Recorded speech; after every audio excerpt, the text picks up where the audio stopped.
Formal na umupo bilang bagong Chief of Staff ng Armed Forces of the Philippines, si Lieutenant General Emmanuel Bautista. Sa isang simpleng seremonya sa Camp Aguinaldo, na dinaluhan mismo ni Pangulong Aquino, sinabi ni Bautista na prioridad niya ang pag-uusad ng usapang pangkapayapaan, ang paggalang sa karapatang pantao at ang pagtulong sa mga biktima ng kalamidad. Nakatutok si Maki Pulido.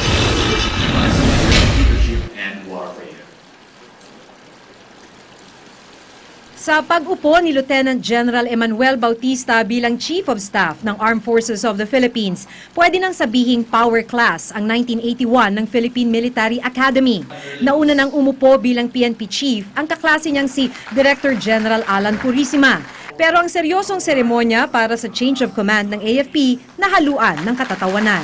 Executive Secretary, Honorable Paquito Diaz,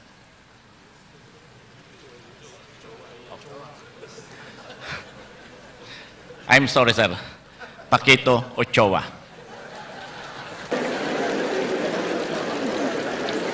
Parehong kaguluhan sa Mindanao ang kinamulatan ni General Bautista at outgoing AFP Chief Jesse Deliosa.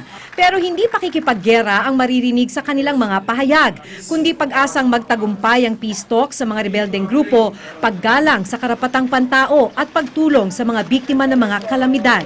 Join us in calling for an end to armed violence and in advocating for peace, to allow us to focus on the more important task of securing the sovereignty of our state and the integrity of our national territory, as well as protecting our people from the adverse effect of climate change and environmental degradation.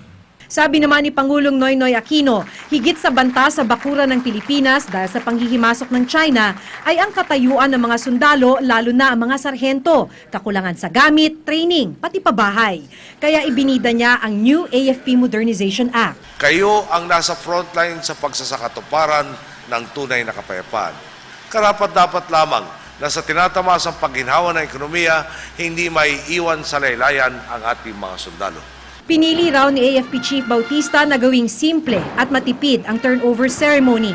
Tiniyak naman ni Bautista na magiging non-partisan ng AFP sa darating na eleksyon. Maki Pulido, Nakatutok, 24 Oras.